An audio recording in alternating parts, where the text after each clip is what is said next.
Tu souhaites organiser ton prochain voyage mais tu ne sais pas par où commencer. Tu as du mal à t'en sortir parmi toutes les choses à réserver. Et dans quel ordre on fait tout ça? Est-ce qu'on réserve d'abord le transport ou l'hébergement? Je vais répondre à toutes ces questions dans cette vidéo. Mais d'abord, si tu ne me connais pas, moi c'est Cindy. Je suis blogueuse voyage depuis 2016 avec Cindy Diaries et dans cette chaîne YouTube, je partage avec toi mes conseils et vlogs voyage afin de t'aider à mieux voyager. Alors c'est le moment de prévoir tes vacances d'été ou tes escapades pendant les longs week-ends de mai. Dans cette vidéo, je vais décortiquer avec toi toute l'organisation nécessaire pour partir en voyage. Parfois tu n'y penses même pas parce que c'est instinctif, par exemple tu as forcément réservé ton billet d'avion pour les vacances évidemment, sinon tu ne risques pas de partir. Je vais donc te dire comment moi je procède, comment j'organise tous mes voyages, et des voyages, si tu me suis, tu sais qu'il y en a eu. C'est une méthode en 7 points que j'utilise à chaque fois dans l'ordre et que je vais t'expliquer maintenant. La première chose à faire, c'est de choisir sa destination, choisir où tu vas partir. Soit tu as déjà une destination en tête, soit tu en as plusieurs, soit tu n'en as aucune. Donc si tu sais déjà où tu veux aller, je te conseille de passer directement à l'étape 2. Et si tu hésites ou tu ne sais pas encore où aller, renseigne-toi sur les destinations et demande-toi est-ce que tu es plutôt plage, farniente,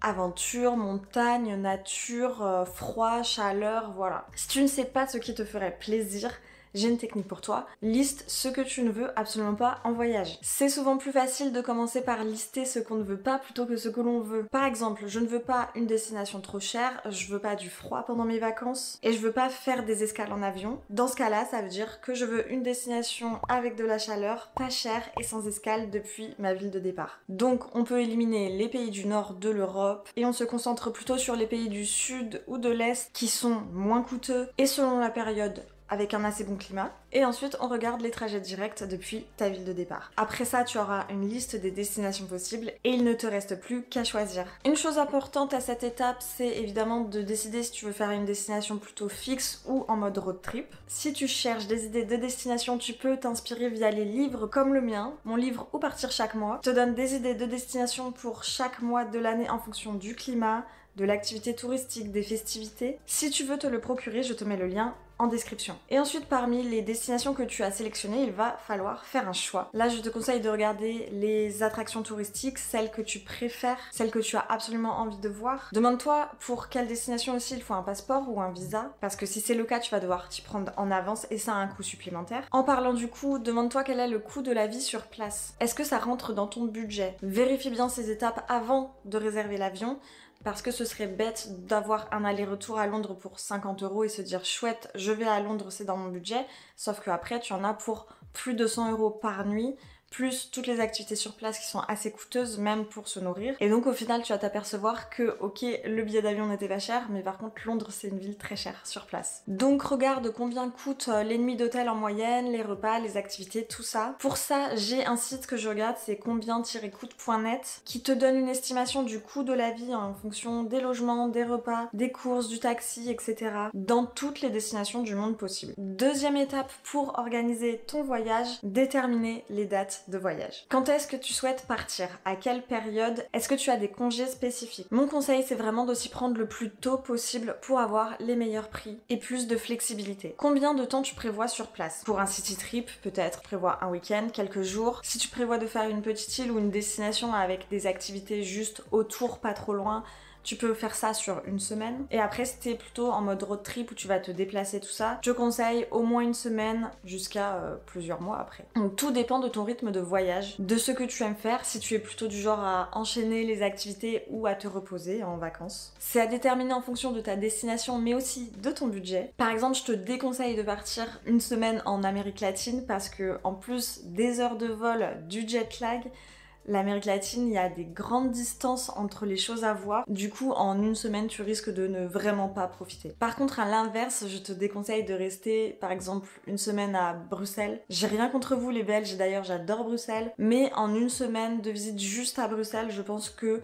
tu auras fait le tour et tu vas commencer à t'ennuyer un peu. Et c'est dommage de rester uniquement à Bruxelles en une semaine alors que tu peux aller facilement en train ou quoi dans d'autres villes belges. Et je pense que c'est plus intéressant de faire comme ça si tu as une semaine. Bruxelles, ça se visite très facilement en un week-end, quelques jours. Donc pour te résumer, je dirais que si tu pars un week-end ou quelques jours, concentre-toi sur des city trips en Europe ou des destinations proches, comme Minorque, Malte, la Costa Brava, la Normandie, Berlin, Londres. Pour une semaine, tu peux commencer à bouger un peu plus et un peu plus loin, en mode petit road trip. Tu peux par exemple aller en Corse, en Bretagne, sur une île grecque, dans les Canaries, dans les Pouilles ou encore en Algarve. Si tu pars plus de 10 jours, là tu peux partir sur des road trips ou des destinations plus lointaines, comme l'Islande, l'Irlande, l'Andalousie, la Turquie, la Guadeloupe, la Martinique. Et à partir de 2 semaines, là tu peux vraiment partir dans des destinations à plusieurs heures de vol, comme le Japon, la Thaïlande, l'Indonésie, l'Amérique latine, le Mexique, etc. Donc renseigne-toi bien sur le temps nécessaire sur place et ajuste ta destination aussi en fonction du temps que tu as. Crois-moi, le timing sur place c'est hyper important, ça peut même gâcher un séjour si tu as mal évalué le temps sur place. Personne n'a envie de passer des vacances à courir partout et à avaler les kilomètres, ou même de s'ennuyer parce qu'on aura tout vu trop vite. Et donc mon dernier conseil concernant tes dates de voyage, c'est d'être flexible un maximum. Être flexible, ça te permettra de partir à des dates moins chères. Par exemple, si tu pars le mardi, c'est souvent moins cher que le samedi. Mais tout ça, je t'en parle dans ma vidéo comment avoir des billets d'avion pas chers que je te remets juste ici. Une fois que tu as déterminé ta destination et tes dates de voyage, il est temps de déterminer ton planning. Qu'est-ce que tu vas faire chaque jour? Alors oui, je sais qu'il y a 2 teams. Ceux qui organisent tout à l'avance et la team dernière minute à l'arrache. Et même si tu fais partie de la 2e team, ça m'arrive parfois à moi aussi. Écoute bien mes conseils. Préparer ton planning, c'est une étape cruciale si tu fais un road trip car il va forcément falloir que tu construises ton itinéraire.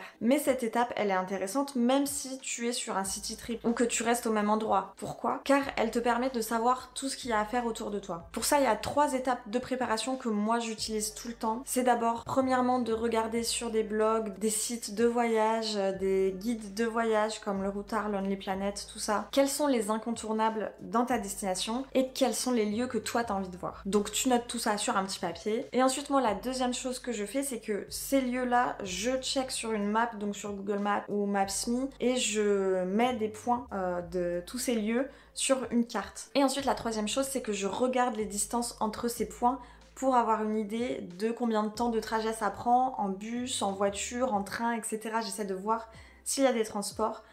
Et s'il n'y en a pas, peut-être qu'il va falloir prendre une voiture du coup. Ensuite, tu regardes ta carte et tu verras, ça te permettra d'ajuster ton itinéraire et d'essayer de regrouper les points qui sont à côté sur une même journée par exemple. Et on en revient au point précédent, mais prends bien en compte la durée de ton voyage et demande-toi si c'est réalisable dans le temps imparti. N'oublie pas, il vaut mieux moins que trop. T'inquiète pas, ce planning, cet itinéraire à cette étape-là, ce n'est qu'une ébauche. Tu as principalement noté les points d'intérêt de ton voyage, vraiment ce que tu as envie de voir. Ce planning, il peut être amené à changer, je t'en reparle dans le 7e et dernier point de cette vidéo. 4e étape, une fois que tu as réservé ta destination, que tu as défini tes dates de voyage, que tu as préparé ton itinéraire, il est temps de réserver ton transport. Regarde comment tu peux te rendre à ta destination. Est-ce que tu vas prendre l'avion, le bus, le train? Est-ce que tu vas y aller en voiture? Pourquoi j'ai mis dans cet ordre? Pourquoi je te conseille de préparer ton itinéraire, ton planning avant de réserver ton transport? Parce que si tu fais un road trip, ton point de départ peut ne pas être le même que ton point d'arrivée. À toi de voir en fonction des transports quel est le meilleur moyen au meilleur prix. Je te donne 2 exemples. Pour la Corse par exemple, on est parti en bateau de Marseille jusqu'à Bastia et ensuite on a loué une voiture de Bastia à Ajaccio et on est reparti en bateau d'Ajaccio à Marseille. Alors que pour la Sardaigne, on a pris l'avion pour atterrir à Alghero et on aurait pu repartir ou même arriver d'Olbia ou de Cagliari, mais on a fait une boucle finalement et on est reparti d'Alghero parce que c'était moins cher. Donc pour ça, je te conseille vraiment de regarder sur les applications Google Maps, Rome to Rio, Skyscanner, Google Flight, mais aussi de comparer sur les sites officiels des compagnies, par exemple Flixbus, Air France, Ryanair, SNCF, tout ça. Quand tu compares, regarde le temps de trajet. Est-ce que c'est direct? Est-ce qu'il y a des escales? Combien de temps dure l'escale? Et puis moi, ce que je fais à ce moment-là, c'est que j'ai un petit carnet, je note toutes les options. Le jour et l'heure de départ, le jour et l'heure d'arrivée, quelle compagnie, est-ce que le bagage est inclus ou pas, est-ce qu'il y a des escales ou pas, et le prix. Et je me fais un petit listing comme ça. Et après, je prends la meilleure option pour moi. Une fois que j'ai choisi la meilleure option, je vais directement sur le site de la compagnie et je réserve sur le site. Alors il est possible qu'à ce moment-là tu te rendes compte que sur le site de la compagnie ce soit un petit peu plus cher que sur le comparateur de billets que tu as vu, mais ce sont en fait les vrais prix de la compagnie, donc je te conseille vraiment d'acheter quand même sur le site de la compagnie officielle. Ça t'évitera tout désagrément s'il y a des problèmes. 5e étape de l'organisation de ton voyage,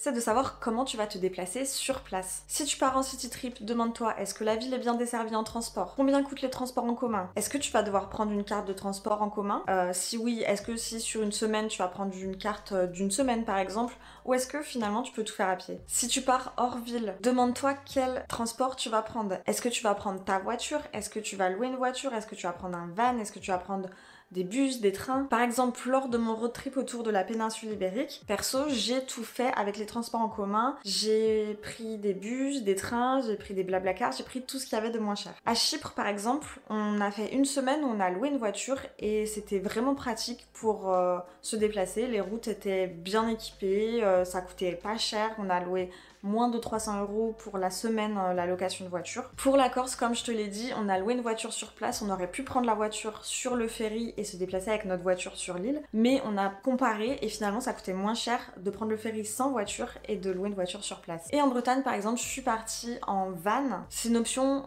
qui est plus pratique si tu vas dans la nature. Franchement, c'est une option qui était super pour la Bretagne parce qu'il n'y avait pas d'autoroute à payer, on était très proche de la nature, on pouvait se garer assez facilement. Et comme le van, ça combine à la fois le transport et le logement, et ben ça revient moins cher. Donc à cette étape, il faut que tu reprennes ton planning de l'étape 3 et que tu regardes, comme tu as vu sur ta petite carte, les points que tu as mis, s'ils sont accessibles en transport en commun ou pas.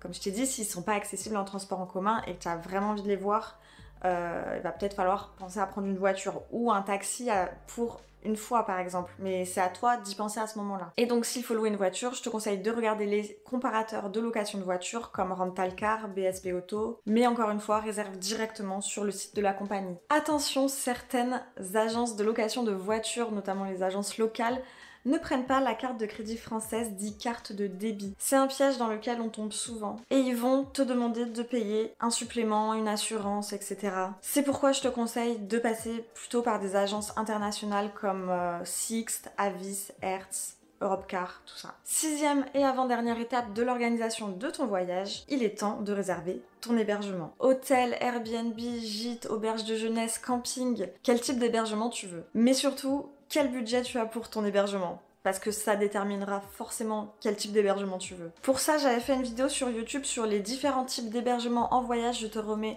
le lien de la vidéo juste ici si tu veux aller la voir. Si tu sais dans quel type d'hébergement tu vas aller, quel budget tu as, tout ça, je te conseille d'aller directement sur Booking. Moi, c'est la plateforme que j'utilise le plus pour réserver mes hébergements de voyage. Tu tapes le nom de ta destination et tu filtres avec ton budget et les conditions que tu veux. Si tu veux une piscine, la clim, le petit-déj, une annulation gratuite, tout ça. Un point très important pour moi, je conseille plutôt de loger dans le centre-ville si tu vas dans des villes pour être plus proche des attractions touristiques. Ça te permet de pas perdre du temps chaque jour dans les transports ou de payer des taxis. Souvent, les prix des hôtels vont être moins chers quand ils sont plus à l'extérieur de la ville, mais finalement, si tu comptes le prix des transports que tu dois prendre tous les jours ou les taxis que tu dois prendre si tu rentres le soir, peut-être que tu aurais payé moins cher si tu avais réservé un hébergement directement dans le centre-ville où tu aurais pu te déplacer à pied. Donc après, tu es sur Booking en train de regarder tes petits comparatifs et moi ce que je te conseille c'est quand tu choisis tes hébergements favoris, ensuite tu vas taper leur nom sur Google, regarde s'ils sont également sur d'autres sites, s'ils ont un site de réservation à eux et tape tes dates pour voir si les mêmes prix ressortent. Faut savoir que parfois Booking gonfle un petit peu les prix et fait genre qu'il y a des promotions en fait. On te voit à Booking. Mais l'avantage quand même avec Booking, c'est que plus tu fais des réservations, plus tu vas avoir des avantages, des tarifs plus bas. Moi je suis en Genius Plus je crois et vraiment j'ai quand même des tarifs globalement plus bas que si je réservais sur un autre site. C'est pour ça que je réserve quasiment tout par Booking en fait. Et on arrive à la 7e et dernière étape pour organiser ton voyage qui est de programmer tes activités et excursions. Donc la dernière chose à faire avant de préparer ta valise et de partir, c'est de programmer tes excursions et activités que tu souhaites faire lors de ton voyage. Donc là, tu reprends ton itinéraire que tu as fait en étape 3 avec tes petits points sur ta carte et tu regardes s'il y a des endroits qui nécessitent une journée ou plusieurs jours d'excursion. Par exemple, à Marrakech, j'ai fait une journée d'excursion dans les montagnes de l'Atlas. Ou si tu vas en Guadeloupe, tu peux faire par exemple une excursion d'une journée ou plusieurs jours sur les îles comme les Saintes, Marie-Galante ou la Désirade. C'est aussi le moment à cette étape de réserver tes visites. En effet, dans certaines destinations, il y a des lieux touristiques qui nécessitent qu'on réserve vraiment en avance. Par exemple, le Real Alcazar à Séville, le Vatican ou le Colisée à Rome. Ce sont des lieux très prisés, donc vraiment réserve le plus tôt possible. Si tu réserves pas en avance, tu prends le risque qu'il n'y ait plus de billets le jour où tu veux y aller et peut-être que tu vas devoir faire la queue sur place si par chance il reste des billets pendant très longtemps et donc tu vas louper des heures voire des demi-journées de voyage. Demande-toi aussi à ce moment-là s'il y a des visites qui nécessitent un guide ou si tu veux toi avoir un guide. Parfois c'est mieux, c'est plus confortable d'avoir quelqu'un sur qui se reposer et qui nous explique tout ce qu'il y a à voir sur l'endroit. C'est peut-être aussi l'occasion pour toi de faire des activités spécifiques telles que un tour en bateau, du kayak, des cours de cuisine locale, des dégustations de vin. En tout cas, pour réserver tes activités, il y a 3 plateformes que j'utilise moi personnellement tout le temps, c'est Get Your Guide, Civitatis et Tickets. Je te mets les liens de ces 3 plateformes dans la description. En général, il n'y a pas besoin de chercher plus loin, sur ces 3 plateformes il y a tout, mais sinon je regarde aussi les sites officiels de réservation. Et je compare parce que sur ces 3 plateformes de réservation, il peut y avoir des combinés qui sont intéressants qui te permettent de faire par exemple 3 musées à prix réduit. Donc réserver tes activités et excursions à ce moment-là, ça te permet de peaufiner ton itinéraire de voyage, celui que tu avais prévu à l'étape 3, car tu vas vite t'en rendre compte si un site n'est pas ouvert ou s'il est complet tel jour, tu vas devoir réajuster ton planning et le reprogrammer pour un autre jour. Et du coup, ça te permet d'avoir un bel aperçu de ce que tu vas pouvoir faire chaque jour avant ton départ. Et surtout, n'oublie pas de te laisser du temps libre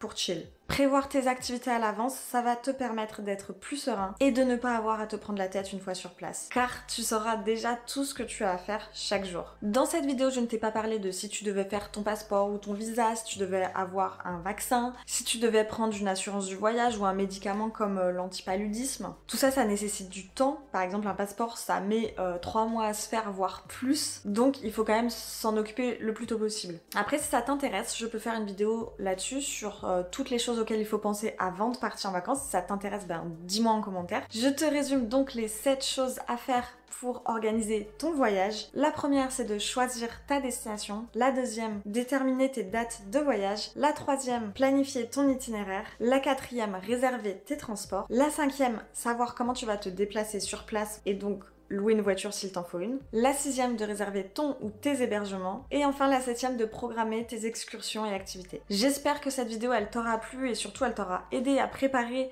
et à organiser ton prochain voyage. Si c'est le cas, pense à mettre un pouce sous cette vidéo. Pour t'aider à trouver des billets d'avion au meilleur prix, je te renvoie sur cette vidéo. Et pour plus de conseils et vlogs voyage, abonne-toi à ma chaîne. Et je te dis à bientôt pour de prochaines aventures. Ciao!